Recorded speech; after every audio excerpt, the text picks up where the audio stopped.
Anda berterima kasih pada publik yang mengekspresikan kemarahan bersama Save Raja Ampat sehingga ini membuat adanya action yang cukup cepat dari pemerintahan Prabowo. Inilah rasa sedih dan rasa bahagia yang datang secara bersama-sama. Kita tahu bahwa kita dalam tanda kutip kita menang, sedikit saja kemenangan ini ada 4 yang dicabut. Tapi mengapa harus sebesar ini gitu. Jadi ketika kita mau memperjuangkan hak kita memperjuangkan keadilan. Bahwa negara ini konstitusi menjamin hak hidup yang layak. Ruang hidup yang layak untuk ditinggal itu hak kita. Tapi ketika masyarakat Raja Ampat ingin menyuarakan itu, menunggu hashtag Save Raja Ampat sebesar ini. No viral, tidak ada ratas, tidak ada gebrakan dari menteri. Ini mempertegas bahwa pemerintah atau kondisi saat ini adalah no viral, no justice, nggak rame, nggak digubris. Gus Ulil, Anda adalah pegiat sosial media. Mengapa Anda tidak ikut dalam gerakan Save Raja Ampat? Ya, pertama begini, saya tentu memberikan apresiasi yang besar kepada teman-teman aktivis lingkungan ya, yang mengangkat isu Raja Ampat ini dan kemudian direspon secara cepat oleh pemerintah. Itu tentu sesuatu yang positif. Isu lingkungan, isu yang penting, bahkan itu merupakan salah satu ciri dari generasi Z sekarang ini adalah concern yang besar kepada isu lingkungan.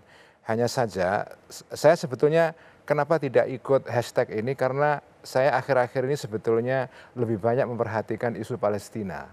Sehingga saya tidak terlalu sadar ada hashtag itu. Oh masa? Serius? Itu luas sekali Gus Ulil. Ya, cuma saya kan tidak terlalu memperhatikan secara serius soal tagar ini ya.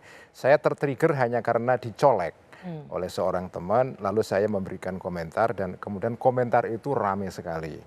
Tetapi saya hashtag itu terus terang tidak terlalu aware ya. Nah, tetapi kalau mau ditelusuri lebih jauh, kenapa saya tidak ikut hashtag itu sampai sekarang setelah saya tahu, karena saya punya sudut pandang yang berbeda mengenai soal pengelolaan tambang ini. Yaitu? Ya, sudut pandang saya adalah bahwa memang ada dilema di dalam negara ini, di dalam mengurus sumber daya alam ini. Ini saya bicara tidak pada konteks spesifik ya Raja Ampat. Saya punya simpati besar terhadap isu Raja Ampat ini. Memang betul aturannya adalah tidak dibolehkan eksplorasi di pulau-pulau kecil. Tapi saya ingin menarik pada konteks yang lebih luas ya. Bagaimana kita memperlakukan isu penambangan ini. Nah bagi saya di sini memang kita harus menggunakan lensa yang lebih kompleks ya. Saya mengenalkan lensa yang saya sebut dengan teori multiple maslahat. Multiple maslahat itu artinya adalah bahwa di dalam kebijakan publik kita selalu berhadapan dengan kemaslahatan yang banyak, tapi juga artinya keuntungan, kebaikan, kemanfaatan yang banyak. Tapi pada saat yang sama kita juga berhadapan dengan mafsadat atau bahaya atau kerugian-kerugian yang banyak. Tugas kita sebagai seorang policy maker atau tokoh-tokoh masyarakat, bahkan publik sendiri adalah membuat semacam kalkulasi. Oke. Ya, nah di sini memang ada dilema antara membangun, melakukan eksplorasi pertambangan itu maslahat, tetapi juga ada mafsadatnya. Kemudian menjaga lingkungan itu juga maslahat, tetapi juga ada dampak negatifnya. Karena menjaga lingkungan. Di mana dampak negatifnya menjaga lingkungan? Menjaga lingkungan yang terlalu ekstrim sehingga tidak membolehkan sama sekali mining, itu menurut saya tidak fair. Karena ada juga, saya tidak tahu posisi teman-teman di Greenpeace ya, tetapi di dalam konteks gerakan lingkungan dunia, ada gerakan yang langsung no mining at all. Itu juga ada. Ya tentu saja ini ekstrim ya, tetapi itu ada. Nah seperti ini menurut saya tidak tepat. Jadi saya kepingin berada pada posisi yang memahami dilema. Saya memahami betul pemerintah ini juga menghadapi dilema. Oke, disclaimer dulu. Apakah Gus Ulil membela pertambangan ini itu karena memang PBNU adalah bagian dari pengelola pertambangan Ya, yang diberikan izin untuk mengelola pertambangan? ini soal konsesi pertambangan untuk PBNU ya, untuk ormas. Ya, bagi saya itu adalah salah satu terobosan penting dari kebijakan Pak Jokowi di akhir periodenya. Jadi dengan membuka konsesi tambang lebih luas, melibatkan masyarakat sipil, sekarang ada koperasi juga bisa mengelola pertambangan ya. Menurut saya itu membuka akses yang lebih luas. Jadi tambang tidak hanya dikelola oleh korporasi dan BUMN. Oke, jadi kalau misalnya teman-teman aktivis atau juga masih banyak tokoh pencinta lingkungan, aktivis lingkungan mengatakan, let's say kita lihat ada 4 izin yang dicabut di Pulau Raja Ampat dan kemudian PT GAP masih diawasi, masih diinin sementara, Greenpeace mengatakan bahwa itu harusnya dicabut karena melanggar aturan. Untuk Anda? Saya menyerahkan kepada pemerintah untuk menilai hal ini. Ya, saya mengapresiasi langkah pemerintah untuk mencabut dan sudah dilakukan pencabutan itu. Mengapa Gus Ulil, terangkan pada kami, mengapa rasa mencintai lingkungan, menjaga lingkungan itu tidak terasa pada seorang Begini, Gus Ulil? menurut saya menjaga lingkungan itu penting. Saya katakan itu salah satu maslahat yang penting juga. Tetapi mengelola tambang itu juga maslahat. Siapa yang bisa menolak bahwa tambang itu bermanfaat untuk negara ini?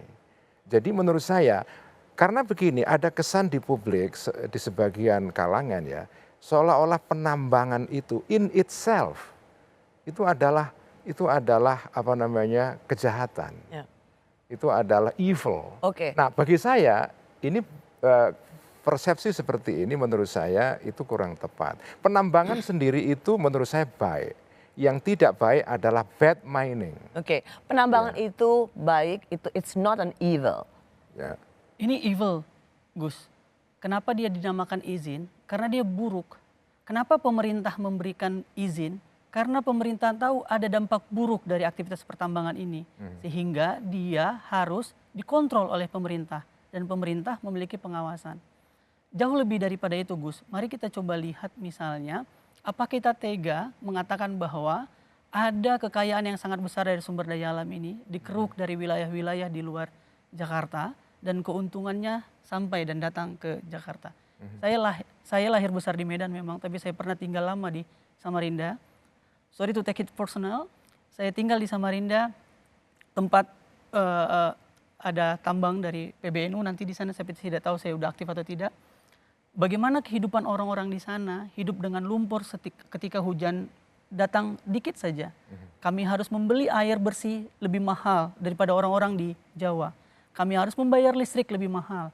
Di Raja Ampat, di Kalimantan Timur, listrik tidak masuk. Padahal mereka penghasil batu bara.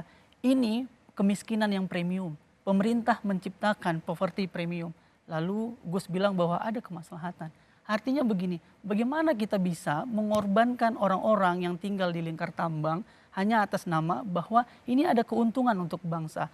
Jauh daripada itu, Greenpeace sudah melakukan satu riset bahwa kalau kita beralih dari industri ekstraktif, GDP kita dalam 10 tahun memungkinkan untuk naik hampir 2 kali lipatnya.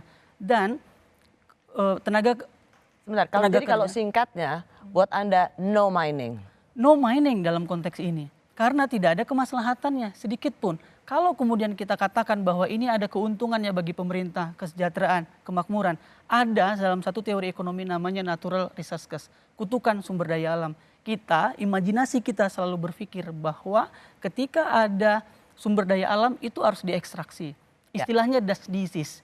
Itu adalah sifat yang sangat kolonial sekali karena tidak punya imajinasi industri hijau yang jauh lebih baik buat bumi dan jauh baik untuk manusia. Jadi bagi Anda segala sesuatu yang menyangkut mengeruk perut bumi, seberapa kaya pun Indonesia itu natural curses. Yes. Kutukan Sumber daya alam. Sementara bagi Gus Ulil itu juga bisa menjadi blessing. Ya, blessing bagi negara ini. Blessing.